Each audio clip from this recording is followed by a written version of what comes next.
नमस्कार, मैं हूं प्रमोद और आप देखना शुरू कर चुके हैं दिसड़कनामा.com। जैसा कि आप सब लोग जानते हैं कि नगर निकाय के चुनाव चल रहे हैं। इस वक्त हम डबवाली में हैं और डबवाली में ये कहेंगे कि रोचक मुकाबला है, जिसमें कांग्रेस समर्थित उम्मीदवार हैं विनोद बंसल और इंडियन नेशनल लोकदल के हैं टेकचंद छाबड़ा।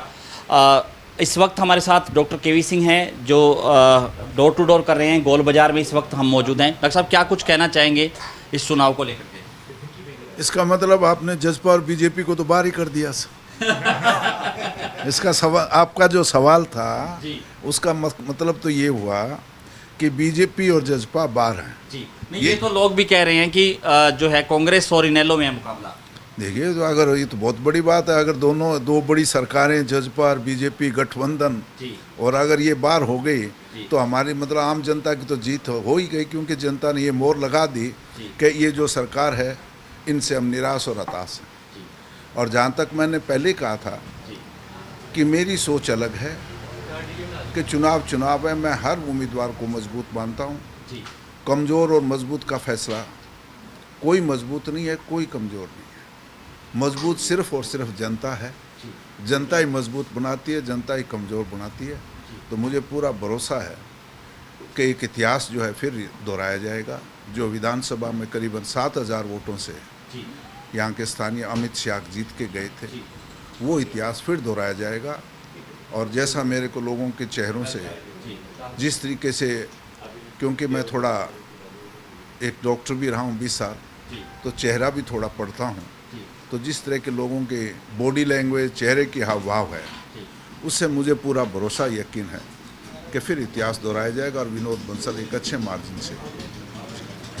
2019 की बात कही, क्या उस तरह के मुद्दे हैं वो शहरी चुनाव में भी, क्योंकि ये लोकल चुनाव है, लोकल बॉडी के, इसमें भी वही मुद्दे विधानसभा वाले जो शहर को लेकर के रहेंगे, जिस तरह से 7,500 का मार्जिन मिला?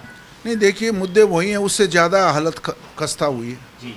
पहले 5 साल का जो एंटी इनकम्बेंसी फैक्टर था जी, उसके बाद इस भारतीय जनता पार्टी एक अलग सा बेमेल का जो गठजोड़ हुआ।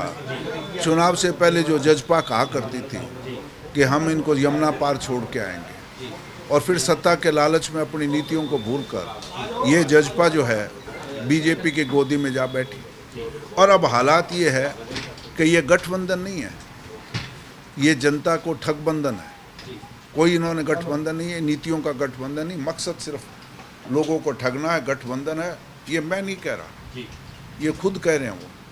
कुछ दिन पहले यहाँ डबवाली में आए बीजेपी के जो नेता हैं, उन्होंने कहा कि मैं जजपा के नेताओं से सवाल पूछूंगा कि जो तहसील में जो कमीशन आता है वो किसकी कोठी पे जाता है। ये मैं नहीं कह रहा, भारतीय जनता पार्टी के बहुत, मैं नेता का क्या, नेता ने कहा। दूसरा, उसके जवाब में जजपा के राष्ट्रीय अध्यक्ष यहाँ आए, उन्होंने कहा कि मैं उनसे सवाल पूछूंगा कि ये जो नगर परिषद में जो कमीशन है वो किसके खाते में जाता है।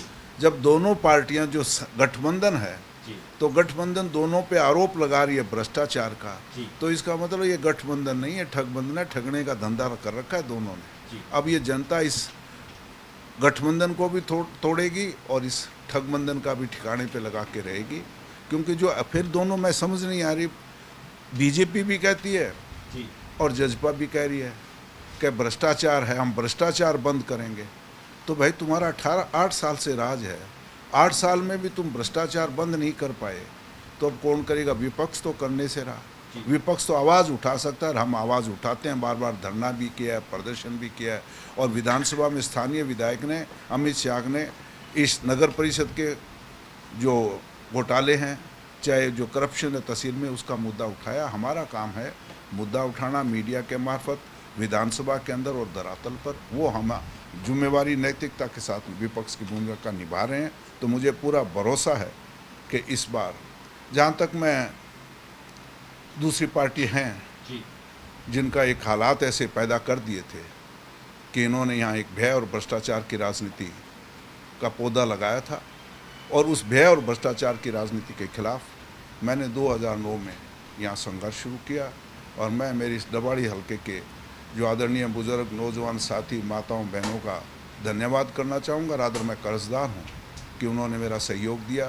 चुनाव हारता रहा, उन्होंने फिर शाबाशी देते गए, चुनाव हारता गया, फिर शाबाशी देते गए, हम लड़ते गए और आखिर व्यय और भ्रष्टाचार की राजनीति को ख़त्म करके शराफत और विकास राजनीति का पौधा लगाया है। और मैं आपके मार्फत इस डबवाली शहरवासियों से निवेदन करना चाहूँगा कि 19 तारीख को आप सिर्फ वोटर नहीं होंगे, आप जज होंगे, आपकी उंगली से फैसला होगा, सही बटन दबाइएगा और शराफत और विकास की राजनीति का जो पौधा हमने लगाया है उसको वोट रूपी पानी और खाद देके इसको पेड़ बनाने का काम करें, ताकि 2024 में विधानसभा के चुनाव में ये पेड़ बनेगा और फिर विकास का सही फल इसी से लगेगा।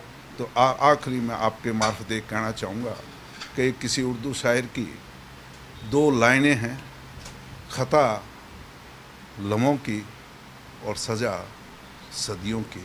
तो इसलिए लोगों से मैं निवेदन करूंगा कि अगर आपने गलत, क्योंकि जज कभी गलत फैसला नहीं करता, अगर गलत फैसला हो गया तो सज़ा जो है सदियों की तो नहीं, कम से कम इस शहर को 5 साल की सज़ा हो जाएगी, विकास से वंचित हो जाएगा। तो मैं तो सिर्फ एक बुज़ुर्ग के नाते, राजनीतिक रूप से नहीं क्योंकि 75 पार हो गया, अब बुज़ुर्ग के नाते मैं लोगों से यही नेक राय दूंगा कि मैं बुज़ुर्ग कभी गलत राय नहीं दिया करते। तो मुझे पूरा भरोसा है कि विनोद बंसल एक समाज सेवी, एक पृष्ठभूमि है। अगर आप इनके पिताजी कस्तूरी लाल के बारे में थोड़ा सा पता करेंगे, महिला कॉलेज शिक्षा का उन्होंने यहाँ से शुरू किया, महिला कॉलेज की स्थापना करने का काम किया, बीएड कॉलेज की स्थापना करने का काम किया। और इसी तरीके से विनोद बंसल ने अग्निकांड की एक सोसाइटी बढ़ा के संघर्ष किया और लोगों को न्याय दिलाने का काम किया। और साथ में हमारे दूसरे साथी खड़े हैं आपके 2 नंबर वार्ड से दीपक बाबा, ये भी इनके परिवार का एक संस्कार है। स्वर्गीय हरबंस लाल जी ने परिवार को नहीं, एक बाबा के रूप में गद्दी के विराजमान थे, उन्होंने लोगों को संस्कार, समाज को संस्कार देने का काम किया है। और मैंने कोशिश की है ईमानदारी के साथ, हार जीत से ऊपर उठकर मैंने संस्कारी लोग को खड़ा करने का काम किया है ताकि ये जीतें, क्योंकि ये एक नई राजनीति यहाँ जरूरी है पैदा करने की। तो मैं एक कहना चाहूँगा कि जैसे बच्चे का हम रिश्ता करने जाते हैं तो हम ये देखते हैं कि लड़की का या लड़के का संस्कार कैसे, और इसलिए तो मैंने संस्कारी लोगों का काम ढूंढा है। और मैं तो भाई बिचौला हूँ, क्यों जैसे रिश्ता कराते हैं तो मैं अगर बिचौला अगर गलत उम्मीदवार ले आऊँ तो जनता मुझे माफ़ नहीं करेगी। तो इसलिए मैंने बिचौले की भूमिका निभा के एक संस्कारी लोग इस चुनाव में उतारे हैं। और मुझे पूरा भरोसा कि डबवाली की जनता सही फैसला करके 2/3 बहुमत से पार्षद जिताएगी और विनोद बंसल को सेवा करने का मौका देगी। धन्यवाद। हमारे साथ इस वक्त चेयरमैन के उम्मीदवार भी हैं विनोद बंसल। विनोद जी, क्या कुछ कहना चाहेंगे? आज तहसीलों में जो भ्रष्टाचार है, क्या इस चुनाव में बड़ा मुद्दा है वो? बिल्कुल, भ्रष्टाचार बहुत बड़ा मुद्दा है। नगर परिषद में भी भ्रष्टाचार एक मुद्दा है।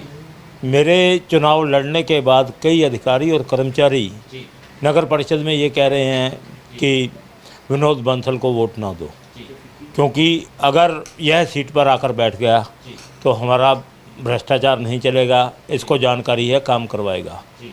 उनको ये डर है कि विनोद भ्रष्टाचार ख़त्म कर देगा, इसलिए वो मेरा विरोध भी कर रहे हैं। लेकिन मुझे डबवाली शहर की जनता का बहुत प्यार मिल रहा है, मैं इस जनता के भरोसे को टूटने नहीं दूंगा। अगर मुझे आशीर्वाद देते हैं तो मैं जो भी समस्याएं शहर की हैं, मेरे दिमाग में एक विज़न है, डॉक्टर साहब का दिशा निर्देश है, विधायक अमित सिहाग का युवा जोश व सोच है, उन पर इनका सिपाही बनकर काम करते हुए शहर को विकास में नई गति देंगे।